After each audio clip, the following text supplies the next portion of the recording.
Assalamualaikum warahmatullahi wabarakatuh. Alhamdulillahirabbil alamin. Iyyahu na'budu wa nasta'in ala umurid dunya waddin. Wassalatu wassalamu ala sayyidil mursalin wa khatamin nabiyyin sayyidina wa nabiyyina wa maulana Muhammad wa ala alihi tahirin wa sahabatihi tayyibin, amma ba'd. Para pemirsa yang dirahmati dan dicintai Allah Subhanahu wa taala, alhamdulillah puji dan syukur kita panjatkan kehadirat Allah Subhanahu wa taala. Pada hari ini dengan rahmat, nikmat dan karunia-Nya kita dipertemukan kembali dalam kajian kitab Tuhfatur Raghibin, karya ulama besar kita di Kalimantan Selatan yang sangat berjasa untuk masyarakat tidak hanya di Kalsel tapi juga di Asia Tenggara, yaitu Syekh Muhammad Arsyad bin Abdullah Al-Banjari. Para pemirsa yang dirahmati Allah Subhanahu wa taala, mari kita awali kajian kita pada hari ini dengan semuanya bersama-sama membacakan Ummul Quran. Ila hadratin Nabi Muhammadin sallallahu alaihi wasallam wa ila alihi wa ashabihi wa zurriyyatihi wa ahli baitihi wa ansarihi wa atba'ihi wa ila jami' auliya'illahi wa salihin wa syuhada wal muttaqin, khususan ila hadrati sahibi hadzal kitab Syekh Muhammad Arsyad bin Abdullah Al-Banjari wa ila hadratin Nabi Muhammadin sallallahu alaihi wasallam. Al-Fatihah. A'udzubillahi minasyaitonirrajim. Bismillahirrahmanirrahim. Alhamdulillahirabbil alamin arrahmanirrahim maliki yaumiddin. Iyyaka na'budu wa iyyaka nasta'in. Ihdinas siratal mustaqim.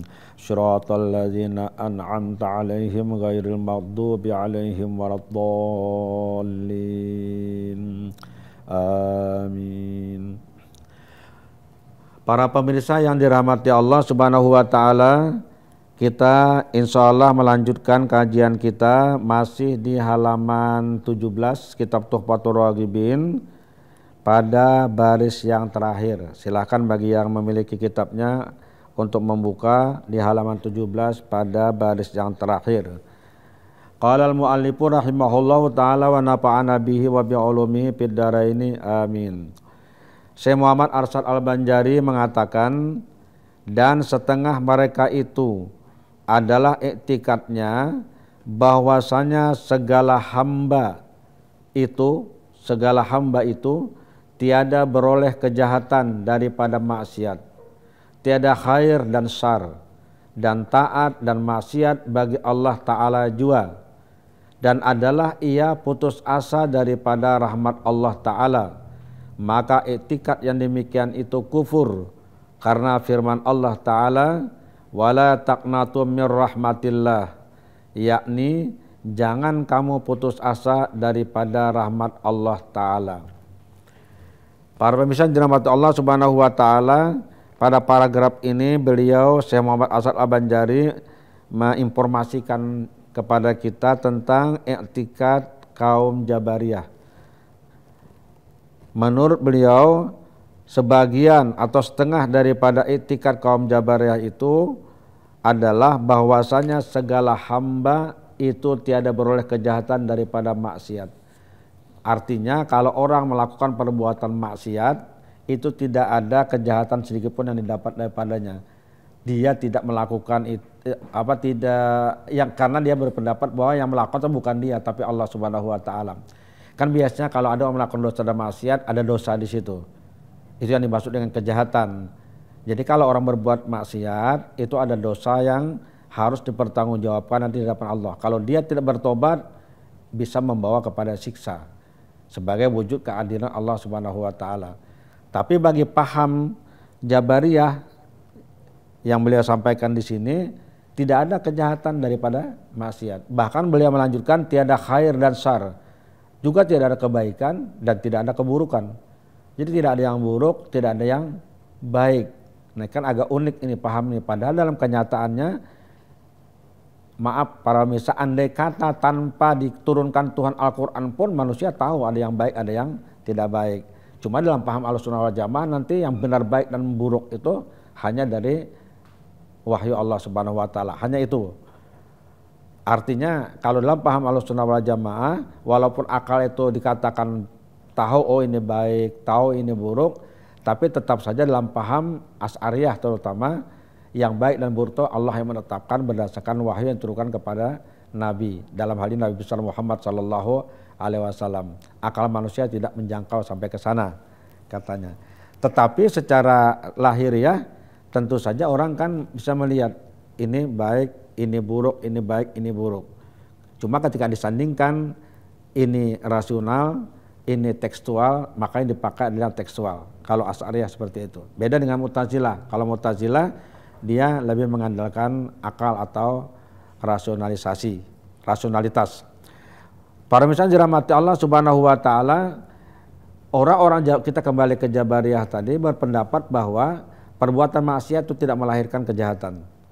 Demikian juga kebaikan. Jadi tidak ada kebaikan dan tidak ada kejahatan. Bahkan dia berpendapat taat dan maksiat bagi Allah Ta'ala juga. Jadi semuanya kalau istilah bagi Allah itu hanya untuk Allah Subhanahu wa taala. Kan aneh itu. Bagi Allah Subhanahu wa taala. Taat, maksiat itu Allah. Karena seperti paham yang kita bicarakan sebelumnya, bagi Jabariyah tidak ada perbuatan manusia, yang ada perbuatan Allah semua. Kalau dia baik, Allah yang baik. Kalau dia jahat, Allah yang jahat. Kan tidak benar paham semacam ini. Masa Allah Subhanahu wa taala dikatakan jahat? Masa Allah Subhanahu wa taala berbuat yang tidak baik?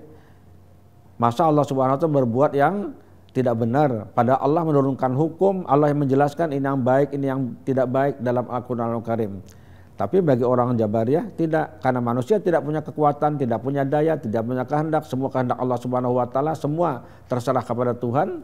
Ya, baik dan buruk bagi Allah menurut mereka. Jadi istilah di sini disebut taat dan maksiat bagi Allah taala jua.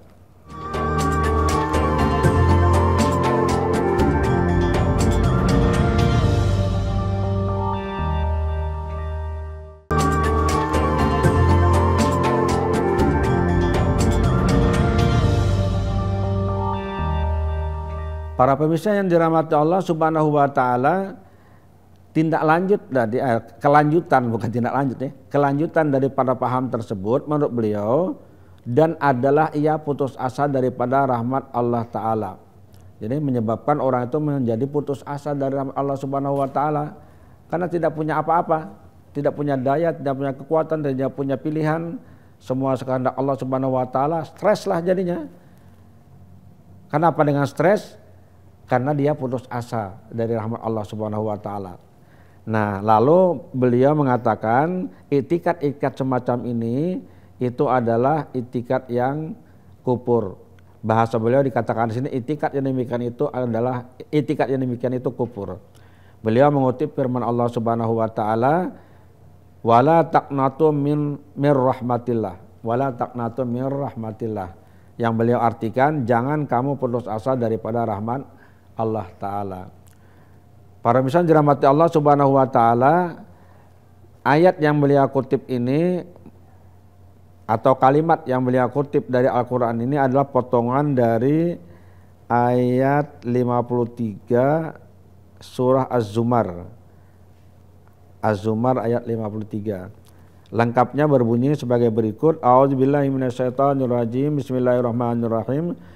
Qul ya ibadiyallazina asrafu ala anfusihim la taqnatu mir rahmatillah. Innallaha yaghfiru dzunuba jami'a innahu huwal ghafurur rahim. Qul katakanlah ya ibadiyallazina asrafu ala anfusihim, wahai hamba-hambaku yang melampaui batas atas diri mereka, la taqnatu mir rahmatillah, janganlah kamu putus asa dari rahmat Allah Subhanahu wa taala. Innallaha yaghfiru dzunuba jami'a, sesungguhnya Allah mengampuni dosa seluruhnya. Innahu wal ghafurur rahim, sesungguhnya Allah Maha Pengampun lagi Maha Penyayang. Jadi kalimat yang beliau kutip di sini itu ada di tengah ayat 53 surah Az-Zumar, la taqnatu mir rahmatillah. Berdasarkan ayat ini para pemirsa dirahmati Allah Subhanahu wa taala, maka orang diperintahkan oleh Allah, atau mungkin tidak diperintahkan bahasanya, dilarang oleh Allah berputus asa.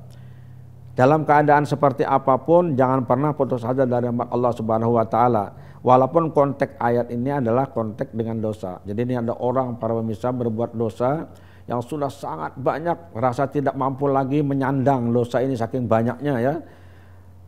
Hampir setiap saat dalam hidupnya misalnya ada saja dosa yang dilakukan.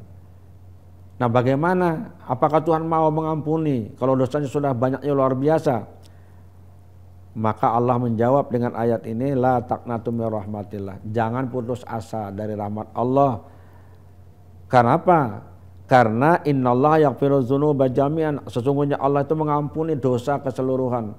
Sebesar apapun dosa kepada Allah Subhanahu wa taala, selama dia tidak syirik kepada Allah dan dia mau bertobat, Allah insya Allah akan mengampuni dosa itu.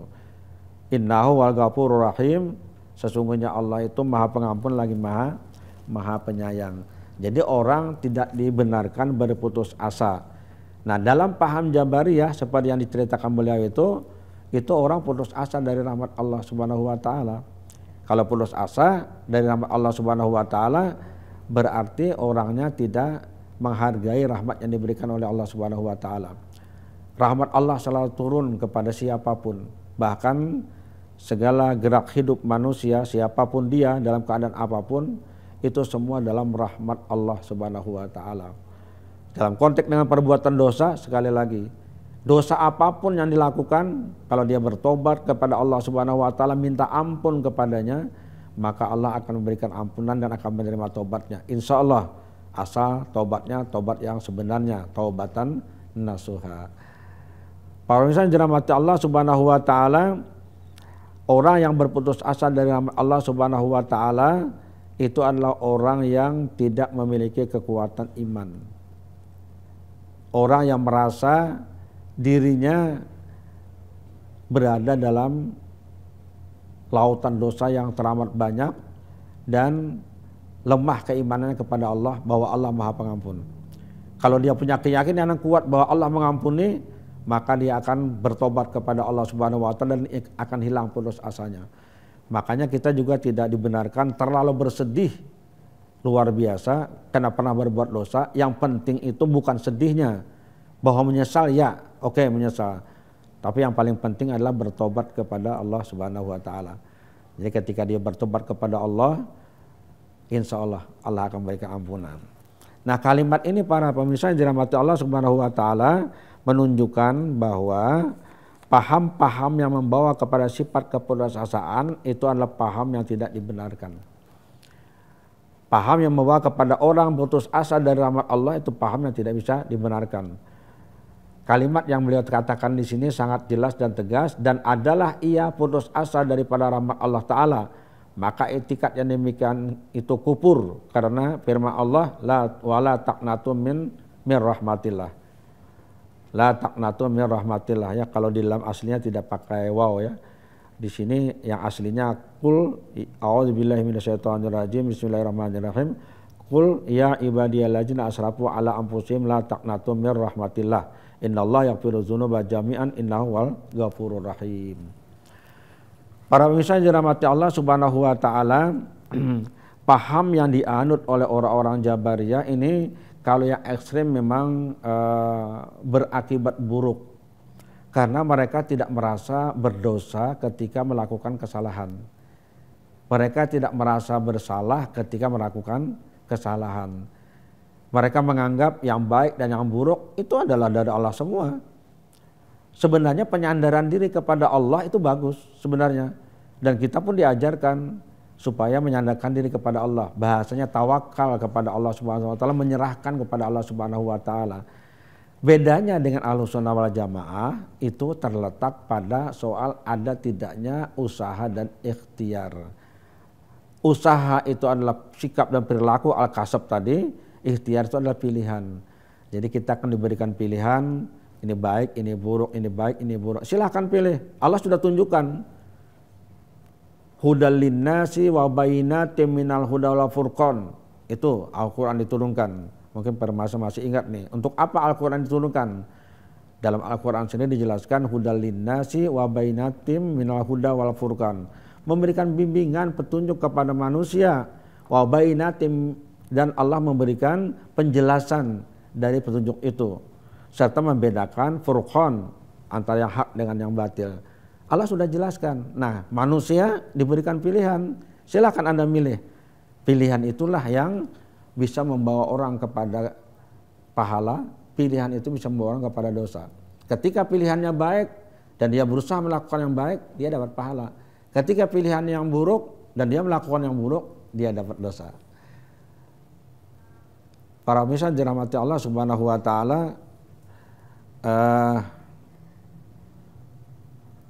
paham seperti ini yang berkembang di tengah masyarakat, saya kira perlu diluruskan. Jangan paham tawakul itu dipahami sebagai tidak ada usaha dan ikhtiar sama sekali. Karena kalau misalnya orang bertawakal pada Allah tanpa usaha dan ikhtiar, dia terjerumus ke dalam paham Jabariyah, bukan lagi Ahlussunnah wal Jamaah.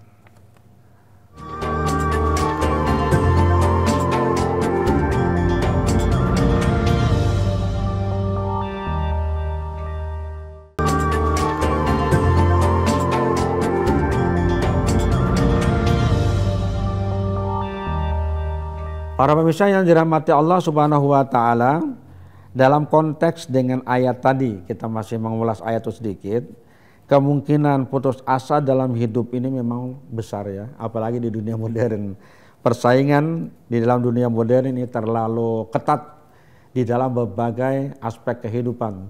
Di bidang sosial, bidang ekonomi, di bidang politik, persaingannya sangat ketat.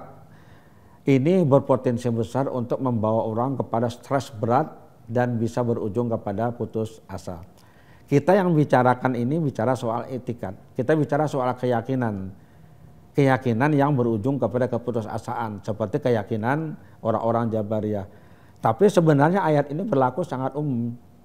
Berlaku umum kepada semua persoalan, bukannya soal dosa dan maksiat. Walaupun ayatnya di sini disebutkan eksplisit kata-kata innallaha yaghfiru dzunuba jami'a. Tapi ayat ini berlaku untuk umum. La taqnatu mir rahmatillah, jangan pernah putus asa dari rahmat Allah Subhanahu wa taala. Jadi yang diajarkan itu adalah dalam situasi dan kondisi apapun, orang tetap percaya dan yakin Allah akan memberikan pertolongan. Tidak ada manusia dalam hidupnya yang tidak punya masalah. Semuanya punya masalah. Tetapi orang yang bijaksana adalah orang yang mampu mengatasi masalah, bukan orang yang lari dari masalah. Dan dia tidak pernah putus asa untuk bisa mengatasi masalahnya. Itu yang diajarkan oleh Allah Subhanahu wa taala. Itu yang diajarkan oleh Nabi besar Muhammad sallallahu alaihi wasallam, supaya akhir dari kehidupannya adalah husnul khatimah. Orang yang putus asa itu berakhir su'ul khatimah. Dengan bahasa yang lebih ekstrim dikatakan berarti dia tidak ridha dengan takdir Allah Subhanahu wa taala. Nah, seperti itu. Bahwa dia punya masalah, iya. Setiap orang punya masalah, tidak ada yang tidak punya masalah. Tapi bagaimana dia mengatasi masalah dan bagaimana dia mempasrahkan diri kepada Allah Subhanahu wa taala, minta pertolongan pada Tuhan untuk menyelesaikan masalah. Nah, ini yang paling penting saya kira, supaya jiwanya tentram, hatinya lapang, pikirannya tenang. Kalau tidak, maka akan dihinggapi oleh berbagai perasaan yang tidak nyaman terus, yang membawa kepada kehidupan yang tidak bahagia. Nah, para pemirsa dirahmati Allah Subhanahu wa taala, firman Allah dalam surah Az-Zumar tidak hanya terkait dengan persoalan Jabariyah, tapi juga terkait dengan kehidupan kita bersama. Perlu kita mengembangkan paham pada ayat ini untuk menjadikan kehidupan menjadi indah, menarik, dan berbahagia. Jangan pernah putus asa dari rahmat Allah. Rahmat Allah itu sangat luas. Bahkan dikatakan rahmat Allah lebih luas daripada azab Allah Subhanahu wa taala. Jangan misalnya karena melakukan perbuatan sesuatu yang di dalamnya bermuatan dosa dan maksiat, ketakutannya luar biasa, sampai-sampai dia tidak bisa berbuat apa-apa lagi, sampai-sampai dia misalnya stres berat. Jangan.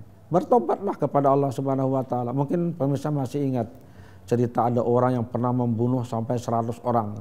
Sering itu disampaikan oleh para khatib, disampaikan oleh para mubalik, disampaikan oleh para ulama. Ini ada orang nih yang banyak sekali perbuatan jahatnya. Apa perbuatannya? Membunuh orang. Semula dia membunuh 99 orang. Dia datangi kepada seseorang yang dikatakan itu ahli ibadat. Dia bertanya, wahai Tuhan, saya ingin bertobat kepada Allah Subhanahu wa taala. Apakah Allah mau menerima tobat saya kalau saya bertobat? Memang apa dosa, kejahatan yang kamu lakukan? Kata ahli ibadat ini. Dijawab, saya telah membunuh 99 orang. Karena dia ahli ibadat dan dia tidak banyak tahu tentang ilmu keagamaan, dia kaget. Luar biasa kalau bunuh sampai 99 orang, dosanya besar sekali. Tuhan tidak akan ampuni orang berbuat dosa seperti ini. Nah ternyata si pembunuh ini naik pitam, langsung dibunuhnya orang itu, genaplah 100. Tapi hatinya masih ingin bertobat pada Allah Subhanahu wa taala. Dia tahu membunuh 100 orang itu dosanya luar biasa besar. Tapi dia masih ingin bertobat. Lalu dia mencari orang yang bisa memberikan bimbingan. Didatangilah ulama. Nah ini pentingnya para pemirsa. Jadi kalau bertanya, bertanyalah kepada orang yang alim. Bertanyalah kepada ulama. Karena dia akan bisa memberikan jawaban sesuai dengan ketentuan-ketentuan hukum Allah Subhanahu wa taala. Didatangi ulama. Ibarat kita, Ustadz, Pak Kiai, apakah Tuhan mau mengampuni saya kalau saya bertobat? Ditanya, apa dosamu? Saya membunuh orang sudah 100. Oh enggak apa-apa, kata ulamanya. Kalau kau betul-betul ingin bertobat, Tuhan akan ampuni engkau. Insya Allah, asal betul-betul kau bertobat, tobatmu akan diterima. Diceritakanlah syarat-syarat tobatnya, menyesal melakukan perbuatan, bertekad untuk tidak melakukan perbuatan, berhenti melakukan perbuatan itu dan bertekad selama-lamanya, selama hidup tidak akan mengulangi lagi. Itu aja. Tapi supaya engkau bisa tobat dengan baik, tinggalkanlah tempat ini, kota ini, pergilah ke tempat yang lain. Supaya di situ kau tidak tergoda lagi untuk berbuat dosa dan maksiat. Dia pun lapang hatinya, tenang hatinya, bahwa sebesar apapun dosa dia, Tuhan bisa ampuni. Lalu dia pun pergi meninggalkan kota tempat tinggalnya untuk menuju ke kota yang lain. Di tengah jalan meninggal dunia. Maka menurut cerita itu agak unik tuh ceritanya. Malaikat azab dengan malaikat rahmat itu kemudian berebut. Kata malaikat azab, ini bagianku, aku akan siksa dia. Kata malaikat rahmat, ini bagianku, karena dia sudah bertobat. Akhirnya datang malaikat yang lain, nyuruh ukur berapa jauh jarak yang sudah dia tinggalkan dan berapa jauh jarak yang akan dia jadikan tempat untuk bertobat. Setelah diukur para pemirsa, konon lebihnya hanya sekitar sejengkal.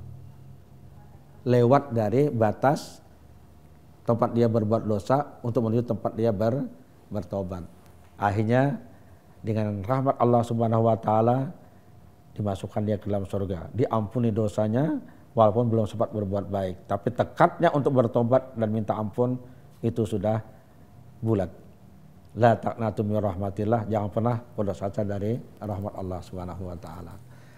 Para pemirsa yang dirahmati Allah Subhanahu wa taala, ya kita berdoa di akhir pertemuan kita, mudah-mudahan Allah Subhanahu wa taala selalu memberikan rahmat, nikmat dan karunia besar kepada kita semua, dihilangkan dari kita perasaan-perasaan yang tidak nyaman, dihilangkan dari perasaan-perasaan yang membawa kita kepada penderitaan, tapi diberikan oleh Allah kepada kita keridhaan, berkah, rahmat yang membawa kepada ketenangan dan kebahagiaan hidup kita semua.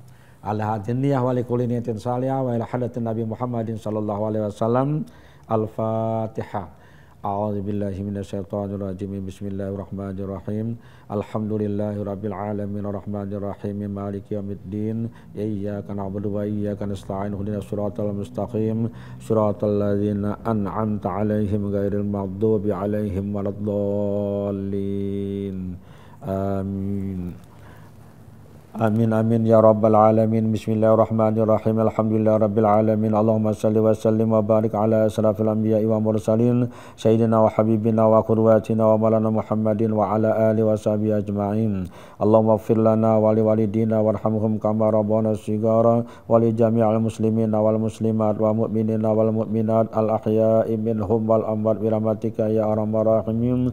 Allahumma anfa'na bima 'allamtana wa 'allimna ma yanfa'una wa zidna ilma. Allahumma akhrujna min sulumatil wahmi wa akrimna bi nuril fahmi waftahna ababal ilmi wa zaina bil akhlaqil hasanah wa hilmi bi rahmatika ya arhamar rahimin. Rabbana atina fid dunya hasanatan wa fil akhirati hasanatan wa qina adzabannar. Wa sallallahu ala khalqihi sayyidina Muhammad wa ala alihi wa sahbihi ajma'in. Subhana rabbika rabbil izzati amma yasifun wa salamun ala mursalin walhamdulillahi rabbil alamin.